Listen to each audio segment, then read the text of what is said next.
Hello students.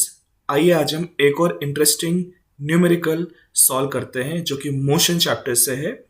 और ये आपके एनसीईआरटी टेक्स्ट बुक का क्वेश्चन ये दिया गया है। A bus decreases its speed from 80 kilometre per hour to 60 kilometre per hour in 5 seconds. Find the acceleration of the bus. For example students, मान लीजिए ये आपकी बस है। It is moving with a speed. आपके text book में question दिया है कि it is moving with what speed, 80 kilometre per our. Let us right it down. क्योंकि ये इनिशियल स्पीड होगी और ये 60 क्या होगी, फाइनल स्पीड होगी। What is the symbol for initial speed? You. तो बेसिकली आपको क्वेश्चन में यू की वैल्यू दी गई है which is what, 80 kilometre per our. अब जब बस 80 किलोमीटर पर आवर की स्पीड से मूव हो रही होगी, जैसे कि अभी मूव हो रही है, ड्राइवर ने ब्रेक लगाया होगा और उसकी स्पीड ब्रेक लगाने के बाद क्या होगी, कम होगी। और यहाँ कितनी कम हो गई है? Look at the question students. यहाँ उसकी स्पीड 60 किलोमीटर पर आवर हो गई है। तो 60 क्या हो गया, फाइनल स्पीड। फाइनल स्पीड का सिंबल होता है v। Let us right it down. It is 60 kilometre per our. तो उसको 80 से लेके 60 में जाने तक का कितना टाइम लगा? टाइम लगा 5 सेकेंड्स। यहां आपको सोचने वाली बात है स्टूडेंट्स कि उसकी स्पीड डिक्रीज हो गई है, और जब भी स्पीड डिक्रीज होती है वहां पर नेगेटिव एक्सेलरेशन होता है। Change in velocity with respect to time is called as acceleration, और change in velocity with respect to time in decreasing order is called as negative acceleration. तो आपको क्वेश्चन देखकर ही समझ में आ जाना चाहिए कि आपका जो एक्सेलरेशन है वो नेगेटिव है। तो आपको पूछा क्या गया है? क्वेश्चन में ये पूछा है फाइंड द एक्सेलरेशन। तो हम कैसे सॉल्व करेंगे? Let us right it down. पहले गिवन लिखा जाए। क्वेश्चन में क्या गिवन है? Initial speed. इनिशियल स्पीड, इसका सिंबल ये है। What is it? It is 80 kilometre per our. और आपको क्या दिया है? आपको फाइनल स्पीड दी है। फाइनल स्पीड, इसका सिंबल है v। It is 60 kilometre per our. और आपको फाइनली यहां पर टाइम भी दिया है, जिसका सिंबल है small t, which is 5 seconds. Students, आगे क्वेश्चन सॉल्व करने से पहले हमें सारी वैल्यू को उसके एसआई यूनिट में कन्वर्ट कर लेना है। तो स्पीड का एसआई यूनिट होता है मीटर पर सेकेंड।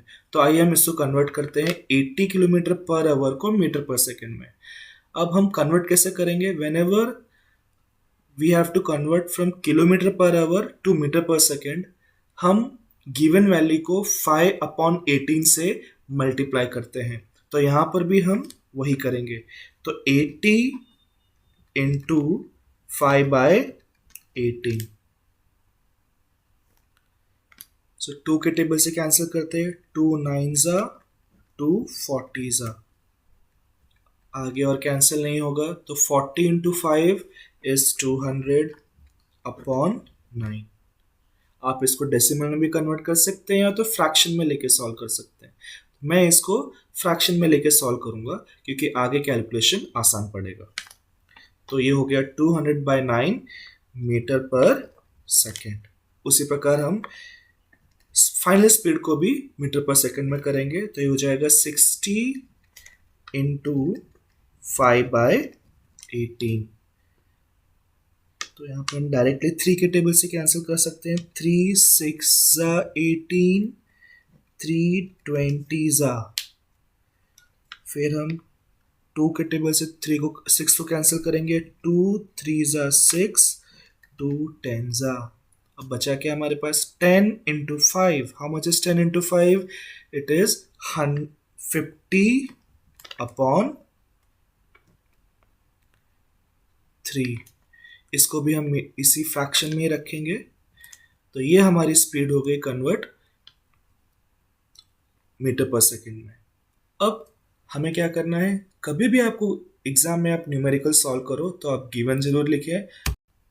तो हमें क्या फाइंड करना है, हमें यहाँ एक्सेलरेशन निकालना है। फिर एक्सेलरेशन को निकालने का क्या फॉर्मूला है, कभी भी इनिशियल स्पीड, फाइनल स्पीड और टाइम दिया जाए तो एक्सेलरेशन क्या होगा, एक्सेलरेशन होता है change in velocity upon time. तो फॉर्मूला क्या हो जाएगा एक्सेलरेशन का, एक्सेलरेशन हो जाएगा a is equals to change in velocity यानी final speed which is v minus initial speed upon time. So final speed थी हमारी 50 upon 3 minus you initial speed थी 200/9 divided by time. What is the time, time है 5 seconds. How will solve further, तो पहले हम numerator को solve करेंगे। Numerator में जब हम सॉल्व करेंगे तो हम इसके डिनोमिनेटर को पहले 1 कर लेंगे। तो कितना हो जाएगा, ये 9 है। अगर मुझे 3 को 9 बनाना है तो मुझे मल्टीप्लाई बाय 3 करना पड़ेगा। तो अगर मैं नीचे 3 से मल्टीप्लाई कर रहा हूं तो न्यूमरेटर में भी करना पड़ेगा। Let us do that. तो हो जाएगा 50 into 3 upon 3 into 3 minus 200/9 upon 5. तो numerator will be what, 50 into 3 is 150 upon 9 minus 200/9. It will remain as it is.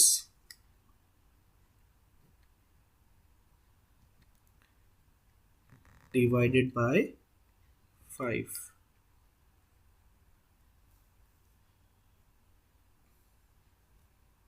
तो ये हो जाएगा 150 माइनस 200 अपॉन 9 डिवाइडेड बाय 5.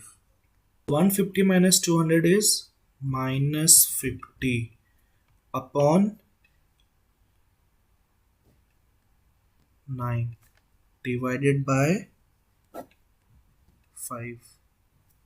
तो इसके नीचे कुछ नहीं यानी यहाँ पर 1 है। सो स्टूडेंट्स, आपने मैथ्स में पढ़ा होगा कि a divided by b divided by c upon d। तो हम इसमें क्या करते हैं, हम इसका रेसिप्रोकल लेते हैं ना। तो this is equals to what, a upon b into d upon c। उसी प्रकार हम यहाँ सॉल्व करेंगे। तो यहाँ पर भी हो जाएगा -50/9 इंटू यहाँ पर इसका रेसिप्रोकल हो जाएगा जैसे हमने यहाँ पर रेसिप्रोकल किया है c/d में 1/5. So minus 50 upon 9 into 5. Can we cancel this? Yes, we can cancel this. 5 ones are -10. So how much is -10/9? Minus 1.11. So this is your acceleration. And what is the SI unit of acceleration? It is meter per second square. So ये था आपका final answer. अगर आप channel पे नए हैं तो like करिए, सब्सक्राइब करिए और इस वीडियो को अपने फ्रेंड्स के साथ शेयर करना मत भूलिएगा। धन्यवाद।